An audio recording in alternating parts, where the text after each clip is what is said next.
welcome to a brand new review episode for coming to. Hold on, I gotta start. I'm not even starting over. I'm so irritated with this movie. All right, this is our spoiler review for Wonder Woman 1984. Look. We did the regular review. That's what you share with your mom. Mom, don't go see this. Listen to these guys. All right, this is the review you wanted to hear.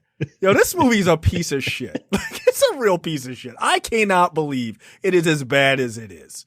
There are so many issues I have with this movie, but first and foremost, like I said in the formal review, she can't act. She cannot act, and they made a terrible choice in trying to give her more to do as far as acting is concerned. That was a horrible idea. Everything with Chris Pine is terrible. Everything with Chris Pine. Chris Pine literally did not need to be in this movie. If Chris Pine was not in this movie, it would be, well, you would probably have to rewrite the movie a bit, but it would be a better movie. And that's the weird thing. I like Chris Pine. I like his, fish out of water, man out of time shtick. Yeah. The movie. Look, I like Chris Pine in everything. I like him as Captain Kirk. Like, he works. He's a charismatic guy. The way they brought him back here makes no sense. He would have been a great Hal Jordan. Yeah, he would have been. Universe. He would have been a great Hal Jordan, but they left him in this. And look, frankly, I'd have taken him as Flash too. Either one. like comedy, smart alecky Flash. Fuck yes. Or that should have been Ryan Reynolds. I don't know why they made him Hal Jordan. That never made sense, but whatever. Everything involving Chris Pine just tanks this movie for me. And he is in it for 2/3 of it. And and it is okay. I like what they did with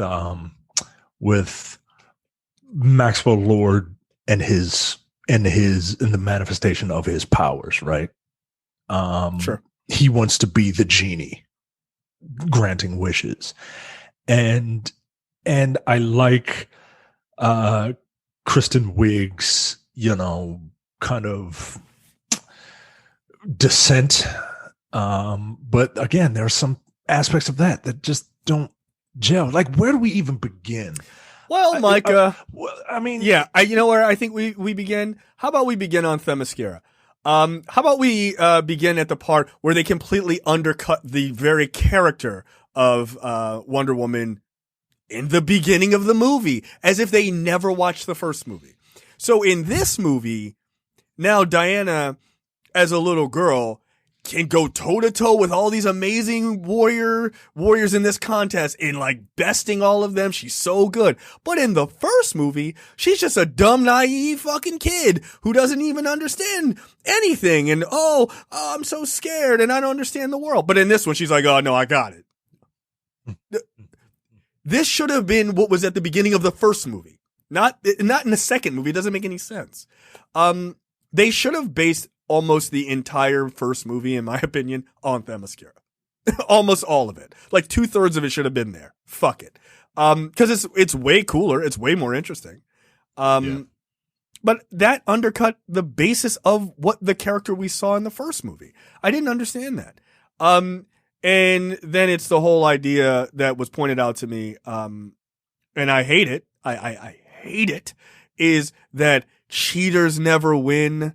Cheetahs never win, which is probably why they picked Cheetah as the villain. Yeah, you're just hearing that, and it's horrible. And now you can't unhear it. It's horrible. I am disgusted by that. I was getting ready to ask you what this had to do with the rest of the movie, because normally when you have something like this, it is called back. Right. It's foreshadowing of some sort. Yeah. It is like, oh, this is a lesson. This is a character defining moment that cheaters never win. But we've never known.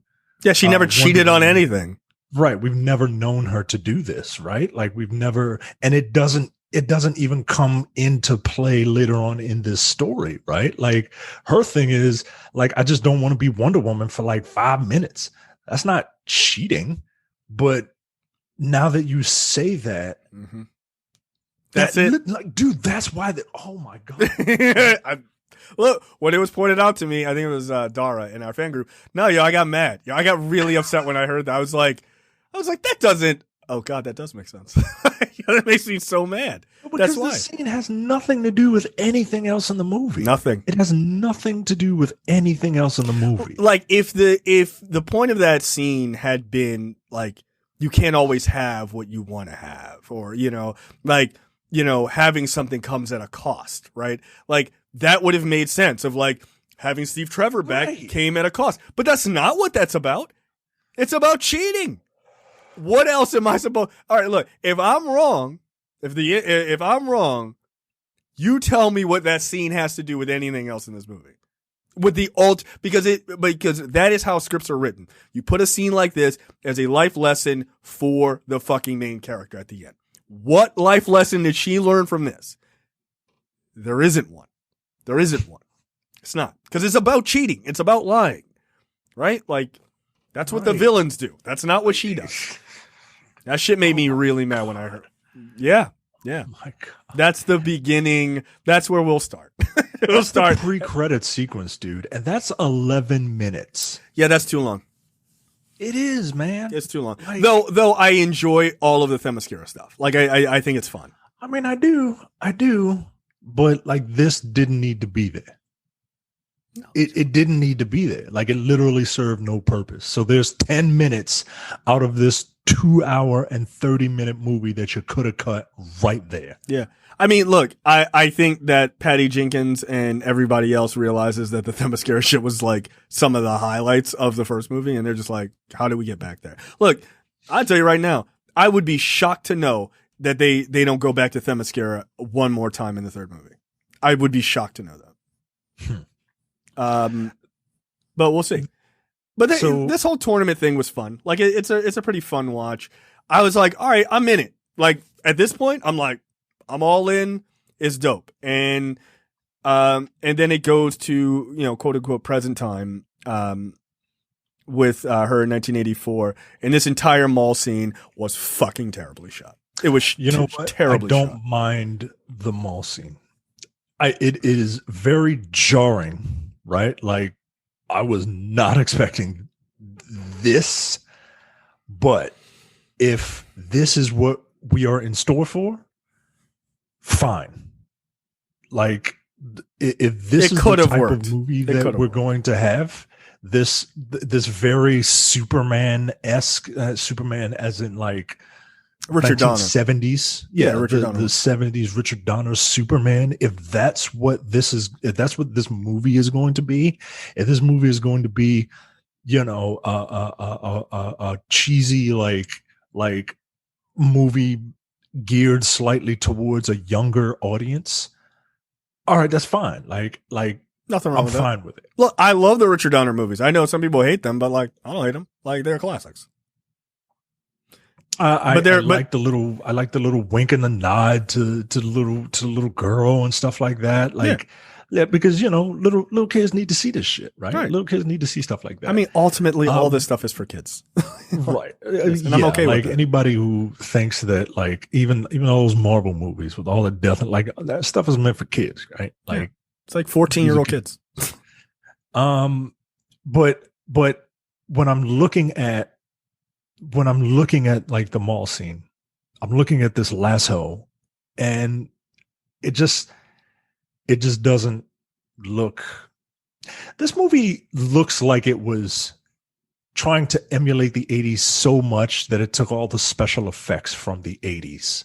I can tell you right now, I got a little upset when they were showing the opening, like the names, and it was in that like digitized, like messed up 80s TV font. I was like, this is pissing me off. Like, don't do that. Like, don't do that. Like, it's fine. It's in the 80s. Everything doesn't have to be. This is why I don't like people who love the 80s. I don't like it, but I love the 80s. Yeah, well, you love that. I don't like that part.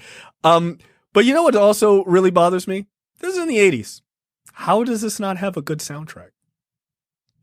Yeah, they don't really have. They don't lean into 80s music at all. Yeah, they don't really use, like, that's really the only reason to set a movie in the 80s, right? Yo, like, this should have been a needle drop soundtrack, and it should have been awesome. It should have been great. Yeah. But look, I don't. All right, we got to talk about Steve Trevor right now, and we're not going to go through the movie, right? But do we? Yes, we do. There's a wishing stone in this movie. I hate it. There's a wishing stone in this movie, and it's like a monkey's paw thing where, you and they even they say monkey's paw. Yeah, they say monkey's paw. They say it takes away, it grants you a wish, but it takes away your most precious like desire or something, or your most precious possession or something. And Wonder Woman inadvertently wishes for Steve Trevor to be back. Okay. You were born on an island full of women. There's no reason that you should be attracted to a man. That's a nitpick for me, right? I get it. I know how the world works. Right? But you were born on an island full of women, bunch of hot women doing all this hot shit, wearing all these tight clothes and shit, jumping in and out of water and riding horseback and shit. Like, you should be attracted to women. You shouldn't be attracted to men. Okay, but you're attracted to the first man that you see. It would be like someone never seeing an ape before and they're just wanting to fuck that ape. But okay, you're attracted to this man, right? I get it. This man died in 66 years ago. Yeah, he died 66 years ago. Get over it. Like, why are you still Chris pining over this man? Like, I don't like. It doesn't make sense. It's the love of her life. I will challenge that. No. I'm gonna disagree with you here. And I'm going to say this: they should never have killed off Steve Trevor. That was fucking dumb. Well, so the movie takes place when? In the first one? 1920? Yeah. They shouldn't have killed off Steve Trevor. No, he shouldn't have been in that fucking movie. The end of that movie should have been the end of that movie. She didn't need to have a relationship in that movie. It could have been her and the friendship of those other guys who were all soldiers, and that would have been fine. Like, they built a team and all that other shit, and she has this love for humankind. That could have been the whole story. Then the last bit of the movie could have been set in the present day, and then she meets Steve Trevor. That would have actually made sense, because guess what? Now you lost the main actor in your entire franchise, and were you going to bring him back a second time in the next movie? No, that's dumb. So now you fucked yourself on that character. Well, look, the first movie is already done, right? Like, we've painted ourselves into a corner. Yeah, that's fine.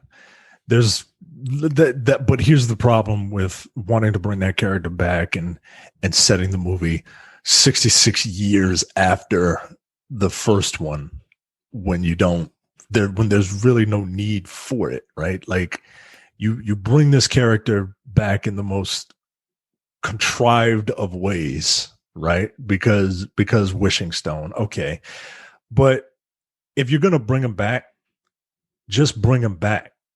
Period. No one knows who he is, right? No one knows who this guy is. Just bring him back. What is the point of having him be his soul or whatever, be in some other guy?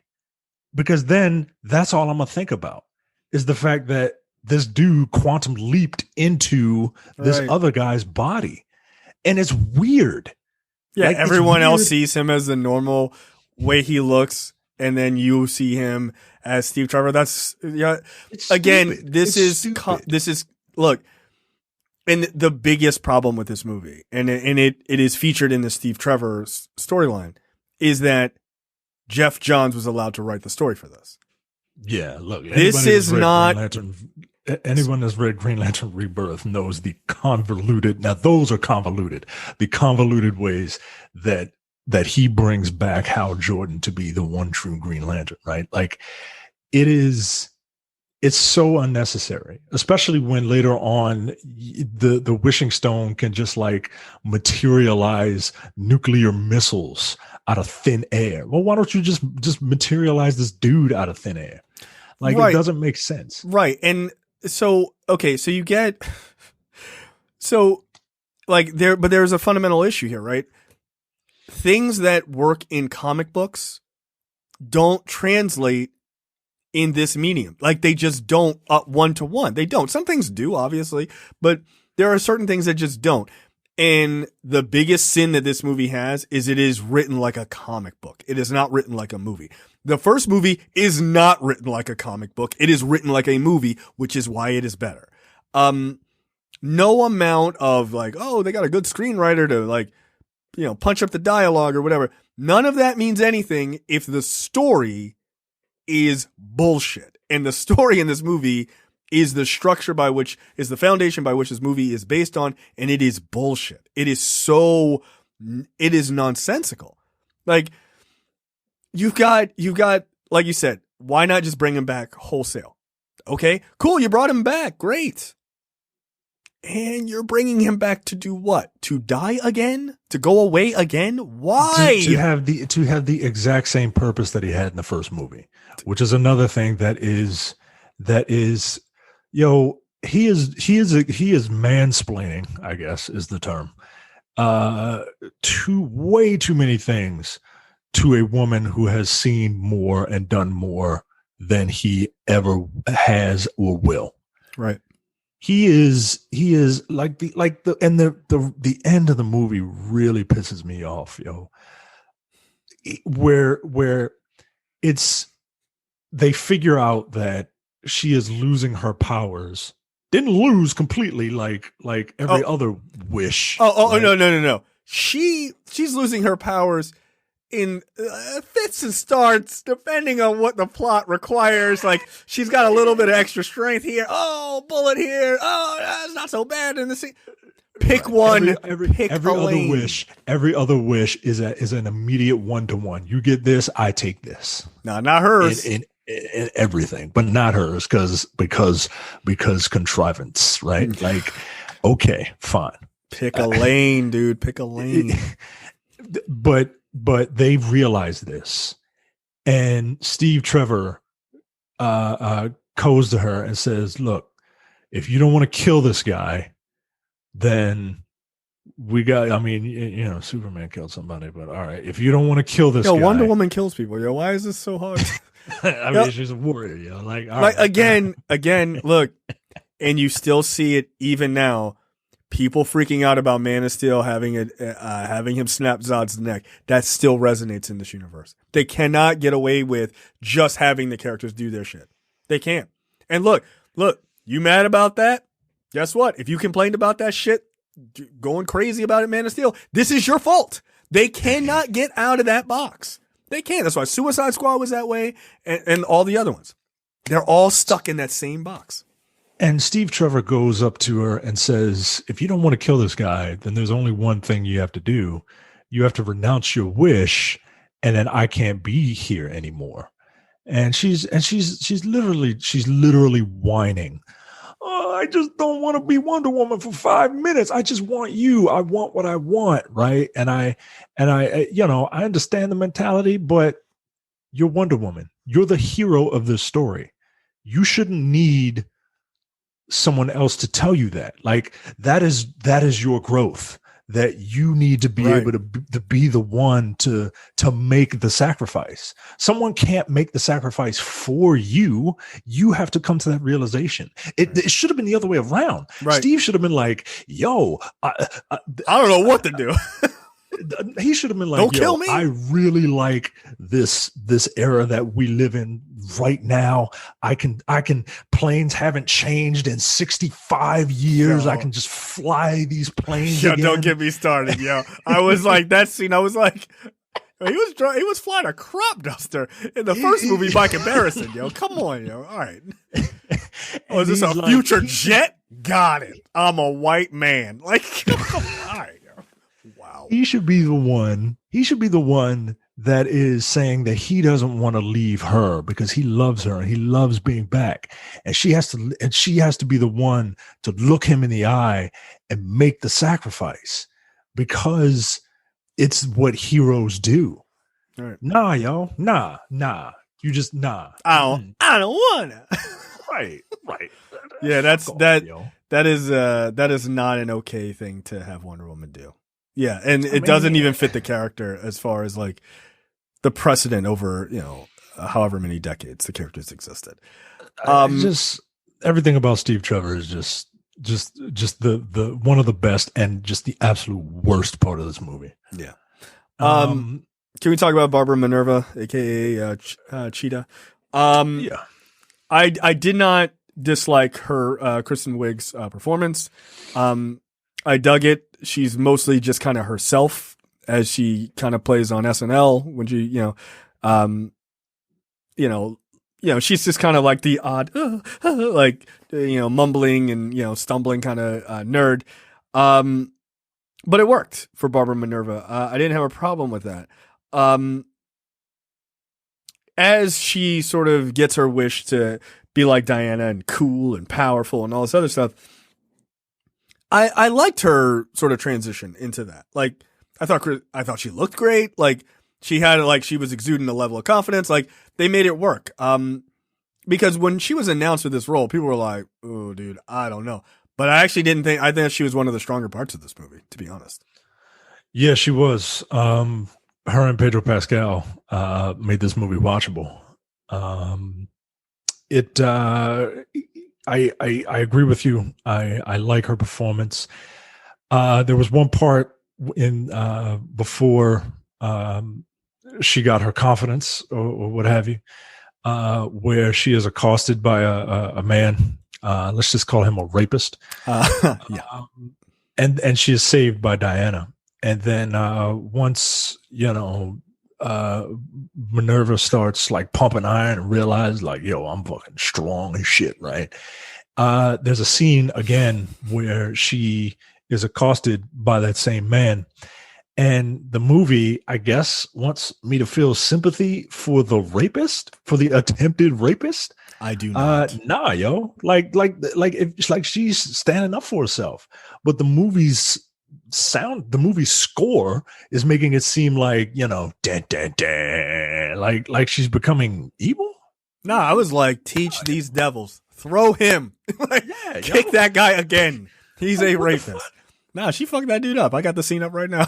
She whooped his ass. I didn't understand it, yo. I didn't understand it. That's just something that just didn't make sense to me. She threw that dude up against a truck like it was nothing. That was awesome. Yeah, I had no problem with that. And again, that doesn't really it makes sense for how the character is presented that she would want to beat this guy up, obviously.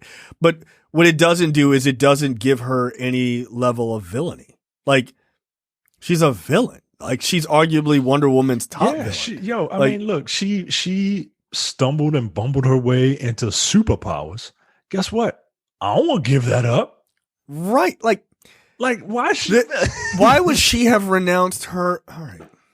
Again, I don't understand. And there's talk like that she may come back in the third one. Well, then what? Now we have another convoluted way that she gets her superpowers? Like, so is it going to take place in 1986? Because no, I mean, I think you do the X-Men thing, right? You do 1994. Yeah, you just move up 10 years every time, thus limiting your characters even more. I mean, I get wanting Cheetah to come back. Cheetah is like one of Wonder Woman's marquee villains, right? Yeah. Like, she's one of her nemesis. Like, I get that. Why did she turn into a cheetah? Well, she wanted to be an apex predator. Predator. But, right. Yeah, but people were like, cheetahs aren't apex predators. Like, okay, like, it's cool. Like, I mean, you don't really need to do a lot of research before you write a script. just say shit. Like, for real, yo. Like, why did she turn into an animal? Like, why? Because why? I can't answer that. like, did she wish to turn into an animal? No, but I guess that's the monkey paw aspect. right? Oh, that she turns that she loses her looks. I guess. And then she fought Wonder Woman, and Wonder Woman had that fucking armor that did absolutely nothing. I guess. This is the golden chicken armor. What a fucking useless piece of shit that was. I mean, I guess that's supposed to say like, wow, Cheetah's so strong, but it didn't really come off that way. It just made the armor seem real brittle. Yeah. Like super brittle. She was just like, she punched it a couple times like, oh shit. I guess women nowadays are way stronger than all of men back in the day. Amazing. Go ahead. Look, well, I was just going to say, I hope that the villain in the third movie is Giganta. Like, that's what I want. I just want. Yeah. Why fuck not? it. So like, that people can literally just have their fucking step on me fantasies come true. Yeah. No, that's fine. That's fine. I don't know who they'll pick from SNL, but this precedent works, I guess. Yeah, look, I didn't like this sort of like I liked Pedro Pascal, but I did not like the Max Lord character, if that makes sense, right? Like you said, he knows what movie he is in, but I just felt like the character itself was so over the top. And look, as much as I like the Richard Donner Superman movies, 1 and 2, and 3 is bad, and 4 I enjoy for how horrendous because it's a bad movie. Yeah, it's a good bad movie. Yeah, it's a good bad movie. But 3 is a bad movie. But going for this Richard Donner sort of style doesn't work. Like, it's very bright. It's it's hyper bright. Like the movie is. Like they really kind of go for it in that regard. But it doesn't work here because you're having your character interact with people who are like that rub against like sort of dubious political things in real life, which makes it seem like you're not taking this shit seriously, right? Like the whole saving the kids thing, like that's apparently like pretty well tied to like a thing that happened between in the Gaza Strip, and it's like she's Israeli, so I guess they're trying to. I couldn't get that out of my mind, dude. I really couldn't. That's not good. Don't touch that shit if you're not gonna take it seriously. Like, just don't touch it. Like, I understand trying to like use media as a way to like right wrongs. I totally get that. And handled well, it could have done some level of like, okay, like I see what they're trying to do. Maybe they don't nail it 100%, but I see what they're trying to do, right? But this is taken so goofy that it just feels offensive, right? Then it's like the oil baron, we're going to build a wall, and like, all right, everything man. About Cairo, man. Everything about this Cairo entire sequence is horrible. It's horrible from like the dubious political aspect. It's horrible from a fucking CGI aspect.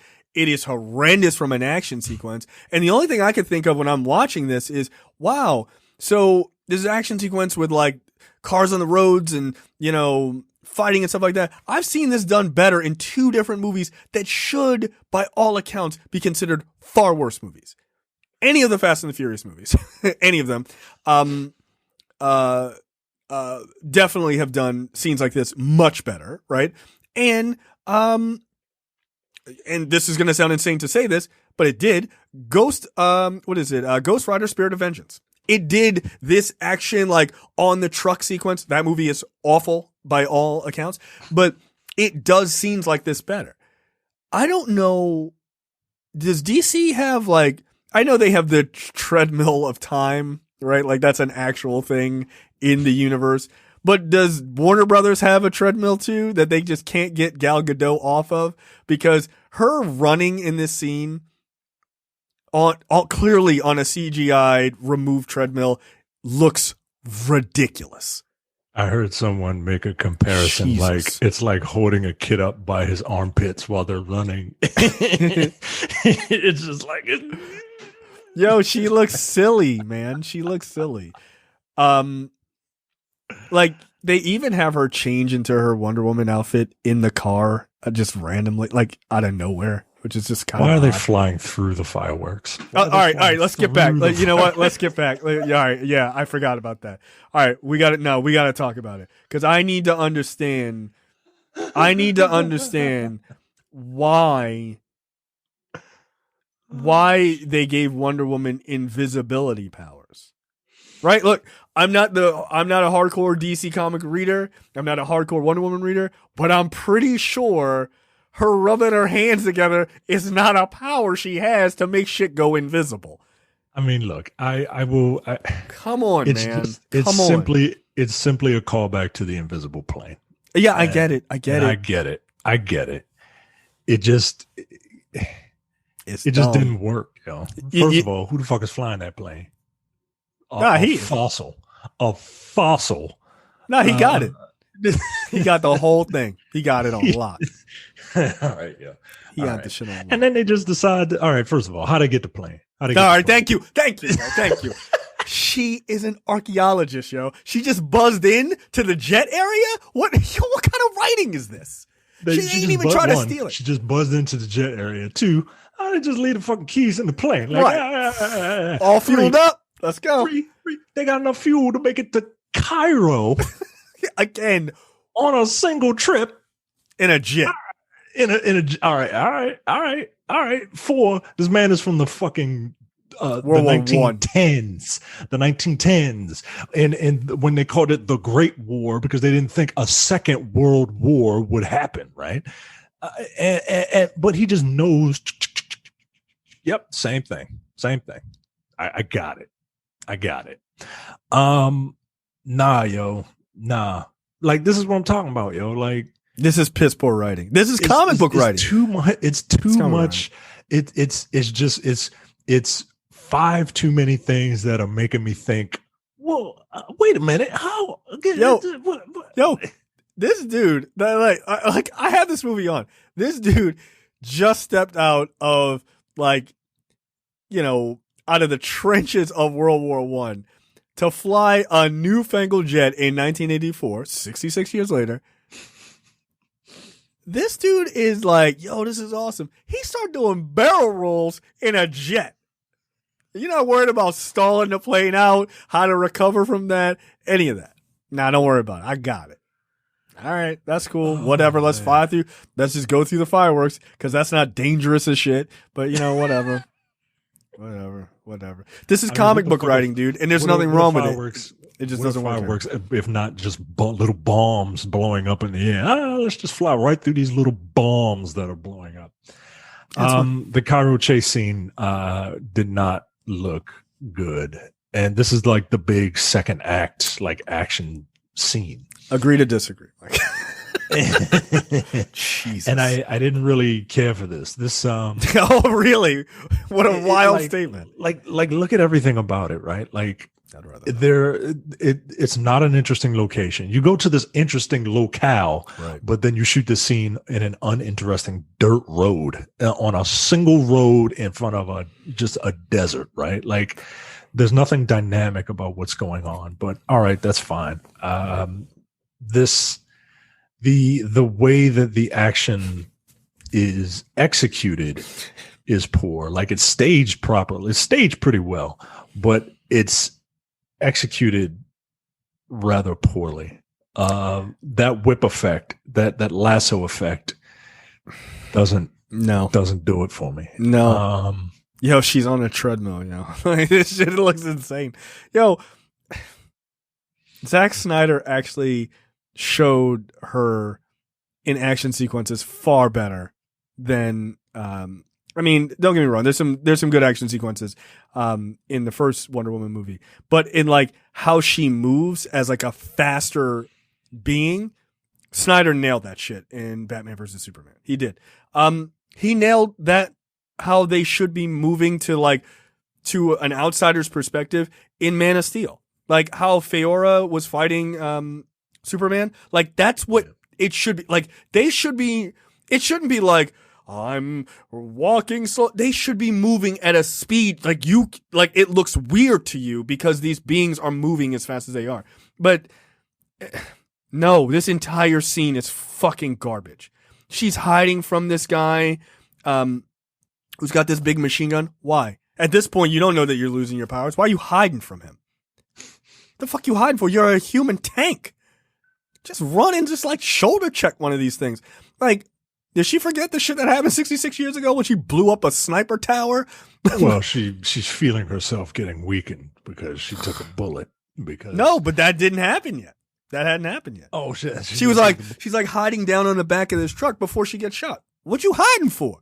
Flip that truck the fuck over. You're Wonder Woman, yo. Like, come on, this shit is silly to me. God, this movie is fucking bad. Steve Trevor is just on top of tanks, and just in a t-shirt. That's his whole superpower. He just got a whole ass t-shirt on, and everybody's like, yeah, it's fine. It's fine. Fucking white man gumption. That's his power. So Max Lord meets Ronald Reagan in the White House. And so it is firmly established that Max Lord, who is the wishing stone, it is firmly established that Max Lord needs physical contact, right, to in order for his powers to manifest. He needs physical contact and to suggest some, hey, wouldn't you like to wish for a Porsche or whatever? And he has to have physical contact to do it, right? Hold on. I'm sorry. 1 second, because I cannot let this go before you get into that, and I really want to. How did Steve Trevor know to fire that rocket so that Wonder Woman could catch it to go faster to save those kids? She was like, Steve, and he goes, Diana, and then they just somehow knew.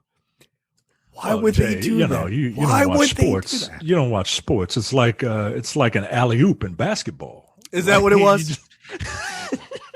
This is why. Good. You know what? I'll never watch sports. I'll never watch it. Is this what LeBron does? Is this why everyone's so impressed by him? Come on, yo. That scene is... How, yo? That bomb scene is ridiculous. Anyway, go ahead. So it's firmly established that Maxwell Lord has to physically touch another human being in order to use his powers. And he goes up and he finds Ronald Reagan in the Oval Office, and he touches him and he says, don't you wish I have more authority than even you? And he says, yes. So everyone has to do what Maxwell Lord says, right? Then Maxwell Lord turns around and he sees on easels, on again, on big charts. Again, this is comic book writing. Like, this is comic book writing. He sees on easels this software, this technology that is capable of broadcasting to everyone in the world. It can literally touch every human being in the world because it uses particles. And Maxwell Lord is like, it can touch every person in the world? Yeah. That's not literal, dude. It's not literal. Yeah, no, dude. No, like, that's bullshit, yo. Like, that's bullshit. And this is the type of shit that doesn't make sense, right? Like, even in the world in which you establish that he has to physically touch someone for his powers to manifest, you can't just be like, then all of a sudden it don't matter. Can just go on TV and do it. Yeah. I mean, he's had access to television before. Right. Just make a commercial. But then it wouldn't reach everyone in the world. Well, nah, yo, it's bullshit. It's a bullshit loophole. Not even a loophole. It's just bullshit. But the script says that the world needs to be in danger, right? The script says that the world needs to be in danger. I'm still very confused as to what is Max Lord's motivation. I think he's just drunk on power at this point. I think he's just drunk on one, because that's why this is set in the 80s, right? Like you want more. Like, sure. The 80s was all about, excess and, right. deregulation, so everybody could just take, right? Yeah. That's the commentary. And he's an obvious Trump allegory. 100%. They can say he's not, but he's an obvious Trump. He's a TV con man who preys on dummies deepest desires to fulfill his own game. I mean, even look at his hair in the beginning of the movie. Like, right, it's not that different. Like he's Trump, right? And so yeah, he just wants more for no reason. He just wants more. And I just it's bullshit, I don't. Okay. All right. The fight in the White House with Cheetah and Diana. It's fine. I mean, I guess this is fine. Steve Trevor's there for some reason. Because at this point, a lot of the wishes have been granted and things have been taken away.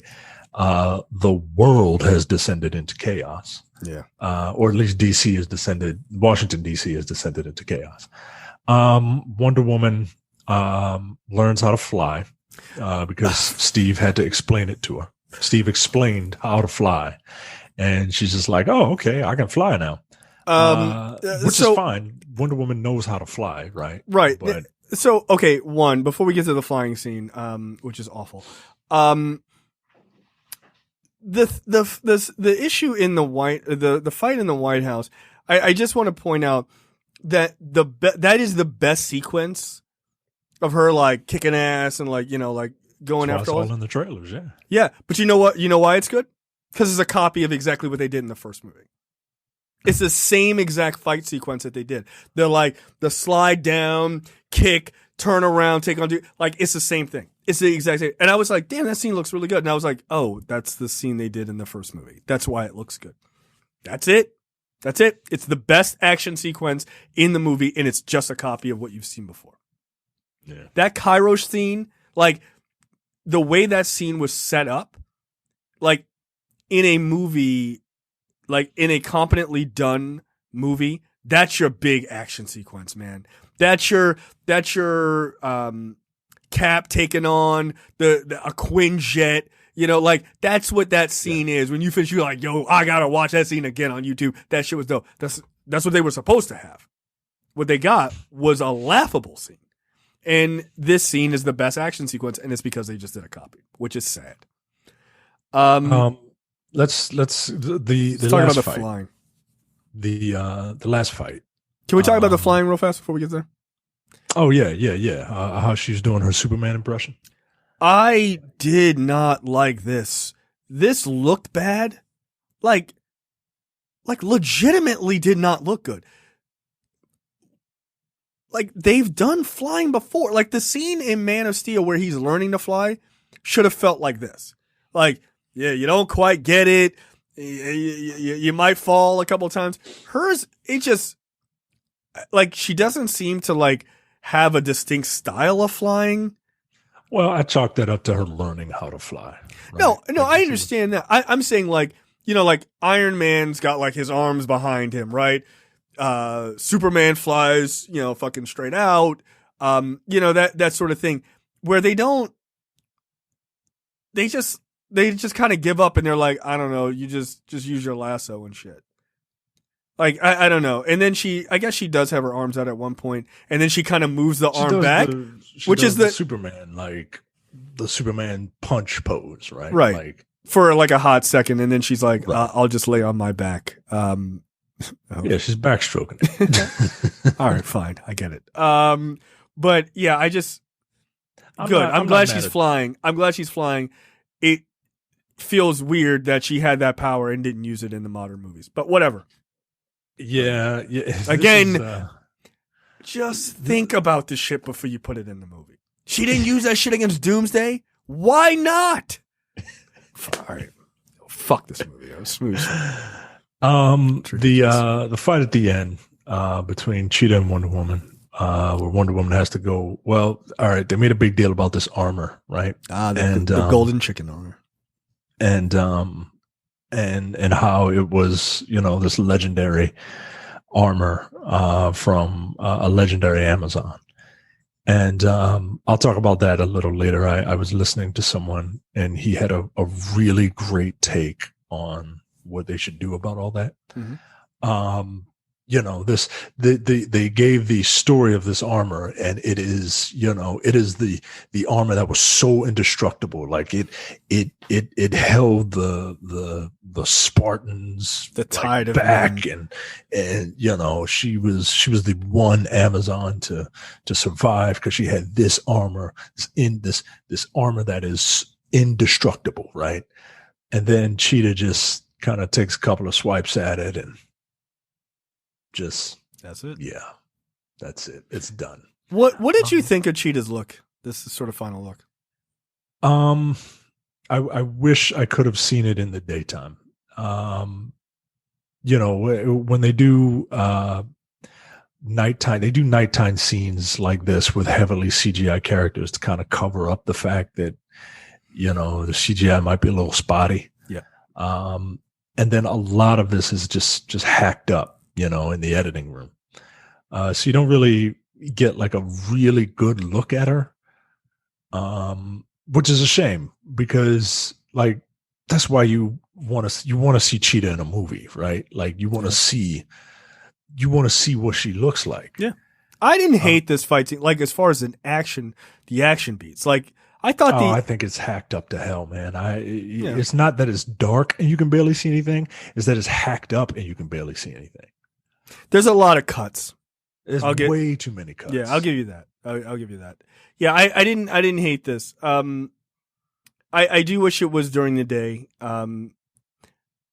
But yeah, man, Jesus, like, wow, there are a lot of cuts, and there's a lot of close cutting, which often feels very weird, and it makes characters look displaced, right? Because it's like you've got Wonder Woman inside the chicken armor, and she's just like but it's like the camera's right there, and she's like but it feels completely detached to what's going on outside. Like it's just odd. Yeah. But yeah, I like beat for beat. I didn't hate the fight. I think and maybe I'm giving it way more credit because it's so much better. Too much. I think you're giving it way too much credit. Well, it's so much better than the last fight of the first movie for me. I don't know, man. Wow, really? This fight is hacked up to hell, right? She discards the wings because they're broken, and then they have their pre-match banter or whatever, and then you see them. Wonder Woman does like one move and slams it to the ground, and then then it turns into the Amazing Spider-Man 2. No, this is in Cirque du Soleil. Yeah. They're swinging around an electrical plant, right? And at one point, an electrical cable goes into like some water, and they both fall in. Okay, I'm re-looking at this part. This is not good. The swinging part ain't good, man. Wow. Nah, it's not, man. It's not. Like you say what you want about that first the end scene in that first movie, man, but like it's got Zack Snyder written all over it. Mm-hmm. For good and bad, and like, I don't know, man.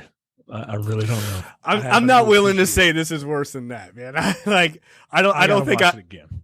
What's that? Watch it again. I gotta watch the end scene in the first one again. I mean, that was pretty bad. This is not great. Like all this swinging stuff is not great. I like the hand to hand part in the beginning. I thought that was all right. But you're right, it is hacked to shit. Diana doesn't want to kill anybody, but she's like, "I'm sorry, Cheetah," and then just fucking electrocutes the shit out of her. Yeah, like, all right, you just knew that wasn't gonna kill her. Okay, all right, that's fine, I guess.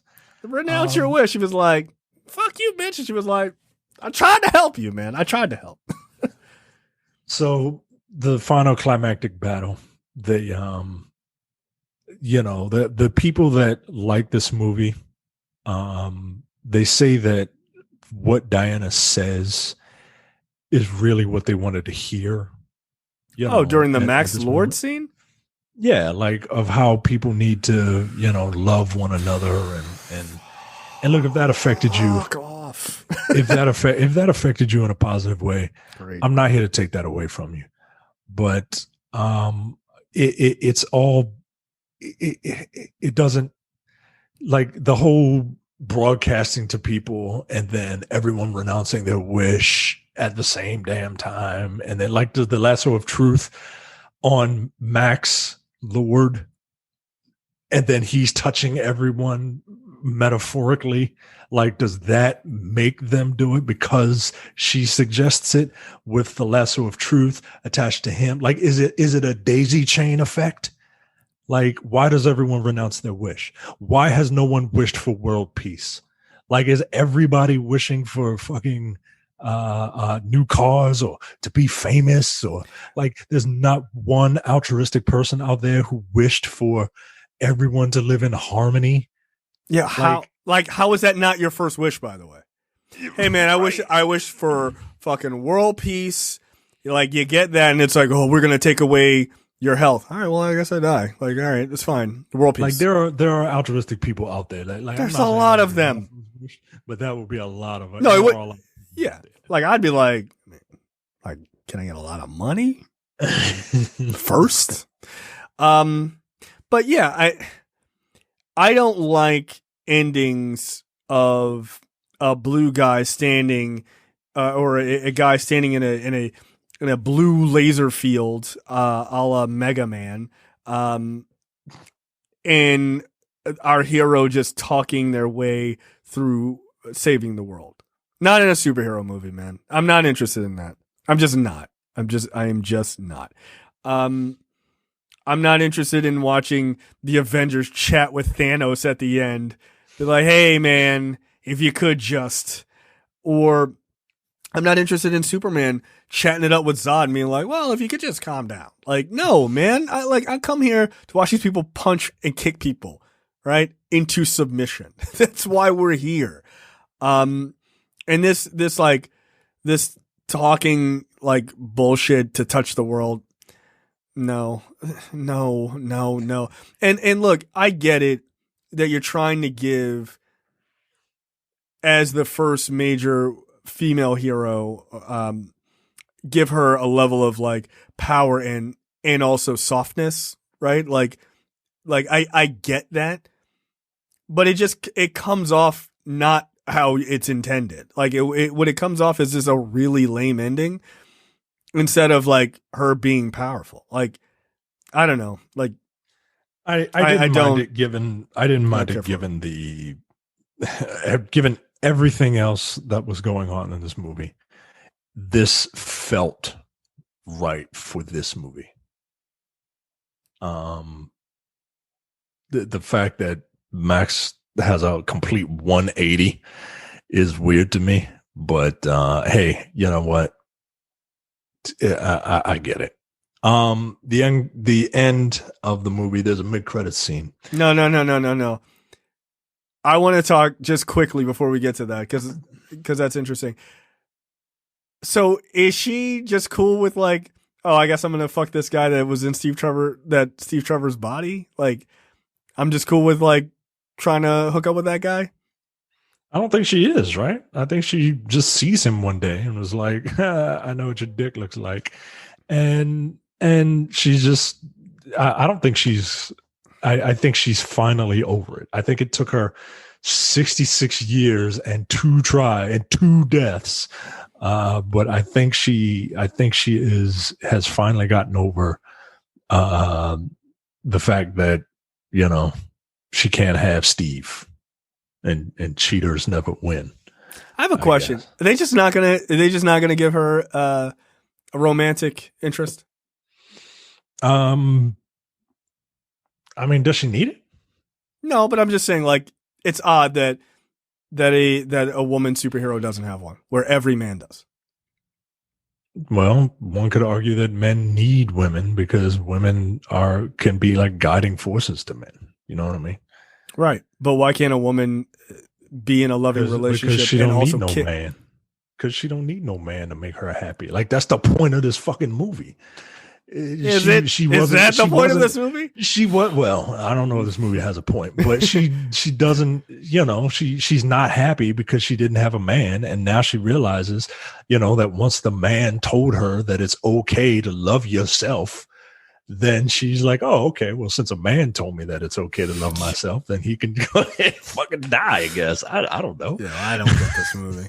All right, let's talk about the mid-credit scene. Jesus Christ. There's a mid-credit scene where the legendary Amazon is revealed. The legendary Amazon who had that armor, who initially wore that armor, was revealed. And it's Linda Carter, the original television Wonder Woman. I like that. It's very cool. It's very cool to see Linda Carter. I really wish that, and this is not my idea, I'm stealing it from someone else, but I do like the sentiment that if you're going to have Linda Carter in this, Linda Carter should have been in this more. She could have been a plot point in this movie. I agree with right? That. And I'm stealing this idea. I don't want to plug who I'm stealing it from because they're way popular than we are. But fuck them. But he was saying that if you're going to have Linda Carter in this, you should use her more, and you can use her. So Wonder Woman is losing her powers, right? Instead of her wearing that armor just because, she could wear that armor because she is losing her powers. And she could not have that armor. And like once Steve and Wonder Woman realize, oh shit, like I'm losing my powers. Is there anything you can do, Wonder Woman? And she's like, well, I have heard about this one thing, but we got to go to X place to see if we can find the legendary Amazon who wore this one particular armor. And then that could have been like a little quest. Instead of fucking Cairo, right, you could have had her go to try and find this legendary Amazon, and there could have been a fight between the two Wonder Women, right? I like that idea. That's dope. There could have been some sort of like altercation, and she's like, who are you? And they talk to each other, and then you see the two Wonder Women interacting with one another, and then you can see Linda Carter pass the armor or the torch to this new Wonder Woman. And that could have been like the thing, like here, you wear this will be able to sustain you for a while, right? But it won't give you your powers back. And then you have your fight with Cheetah, and then the armor gets messed up, right? Like Wonder Woman wins, but the armor is messed up. And the only way Wonder Woman will ever have her powers again is to renounce her wish to have Steve Trevor back. So you can have her come to that realization. And then, as we spoke about before, oh, but Wonder Woman, I don't want to leave the 80s. They're great for white men. And look at this fanny pack. And then she can make that sacrifice, right? Like, yeah. And then she should break out of that fucking armor into the regular fucking suit. She could spin out of it. That would have been, hey man, I don't know. All you have to do is like watch anything from the fucking 1970s to figure out how to make this shit work. Like, she could have, like, one of the things that drove me crazy about this movie, and by the way, I think that's a great idea, and I love it. It is, man. It's a really good idea, man. Yeah. Have her spin out of that armor, which would have been dope, right? Like, that would have been fucking cool as shit. Like, she spins out of the armor, it fucking drops. Like, instead of her just like throwing the wings off in that like shitty scene, like meh. Have her spin out. Have her done with this. Fuck off. Have her spin out of the armor. She spins out of the armor. She's got her fucking, the standard fucking suit on. That's when the fucking theme comes on. Yeah, and then you like actually remix of the theme, right? Like, come on. They didn't even use. They used this theme music from Junkie XL like 14 seconds in this movie. I was like, that theme is so good. Nope. So my jogging mix. Oh, it's super. It's in my workout mix actually. Yeah, like that scene. That would have been dope. Again, my biggest issue with this movie: stop letting Jeff Johns write the stories. for these movies. He is not a screenwriter. He is a comic book writer, and he's a good one. I don't have a problem with Johns as a comic writer, but that is not the same as writing scripts for movies or stories for movies. It's not the same. It's not. Just stop it, yo. Just let him be a consultant, or a producer, but stop letting him write the structures for these films. It's a mess. It's a mess. Yeah, man. Wow. Yeah, this movie, like we said, this movie is incredibly disappointing for me. As a piece of escapist entertainment, I think it fails because I couldn't escape. There were way too many. Fair enough. There are way too many things going on where it's just like, well, come on, man. Like I can't, how? Huh? What? Nah, yo. Yeah. Like everyone's making a big deal about the her having sex with this dude. And I was watching it while we were reviewing it. Yo, they even make reference to it. They even make reference to the fact that she's having sex with her boyfriend in another man's body. Like that's just bring him back wholesale. Why are you doing half-ass? Like it shit don't make sense. Just bring him back, yo. Just bring him back. Who cares? Who cares? Like you got a wishing rod, yo. Like it's already dumb. Like it's already who cares? It's already dumb. All right. So one thing I wanted to touch on right before we get out of here. This should have given us a little bit more of a clue as to how this was going to go. It was originally announced that this was going to release December 13th of 2019, right? Then it got moved up to November 1st of 2019.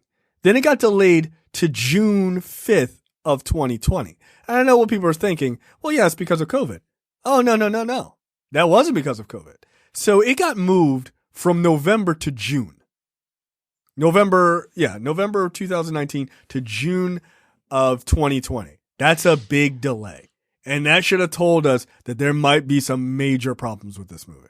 And I know people say, oh, well, maybe they wanted it to be a big summer hit. They already know it's a Wonder Woman movie, you know? Like they don't have to guess. Yeah, it's gonna make money no matter what. Right. They already greenlit the third one, and this is released in the weirdest possible way that this movie could have been released. Right. So they already know what they want to do. So it being delayed that long should have told you something. And then on March 24th of 2020, when they closed all the theaters because of COVID, the film was then delayed until August 14th, and then got delayed 2 more times. But yeah, it got delayed pretty significantly before COVID. Guy James in our fan group pointed that out, and because he was like, I'm not sure this movie's going to be good before it came out, and he was right. He was right, and that's what he cited, and he's absolutely correct. I didn't pay attention to that. So yeah, when these big movies start to get like major delays outside of like a COVID-19 sort of situation, that'll probably tell you something. And in this case, this is a fucking mess. It's a mess. It's a mess. Yeah, I'm never watching this again. Watching this again. And I've seen Wonder Woman 1 3 times. I've seen the first one 3 times. This one, I'm good. I don't need to see it again. I'll see the third one. I'll see the third one. Yeah. This is not a deal breaker for me. No, it's just a disappointment. Yeah, it is. And look, DC's got a couple of other movies, in the works. They've got Suicide Squad The Suicide Squad and Batman. What about you're forgetting African American Adam? No, I'm not. I was going to name those 2 movies as movies that I am actually think are going to do well. Black Adam, I'm still not convinced is actually going to happen. I don't care how much casting news I hear. I don't believe The Rock is going to star in that movie. Until I see that he is starting to film it, I don't believe it. I don't believe it. That dude keeps throwing movies in front of it. Like he don't want to do that movie. He might do a movie called Adam Black, but he's not doing Black Adam. Just quit, man. Just give it to somebody else. It was a Black Adam movie. Now it's Black Adam starring Justice Society. Yeah. Okay. Yeah. Right. How soon before it's just a JSA movie featuring Black Adam? Right. Right. Oh man. Yeah. Just do a cameo like it's Scorpion King. It's fine. Or was it The Mummy 3 or whatever? Yeah, that's fine. All right, that's it for us. We will see you guys next time for another review. Yeah. Whew. So if you haven't watched Wonder Woman 1984, do yourself a favor. I don't know. All right, we'll see you guys next time. See you. Bye. You're watching the Nerdpocalypse YouTube channel. Make sure you click that button to subscribe and check out our weekly podcast where we talk about movie, TV, news, tech, and weird stories from around the internet.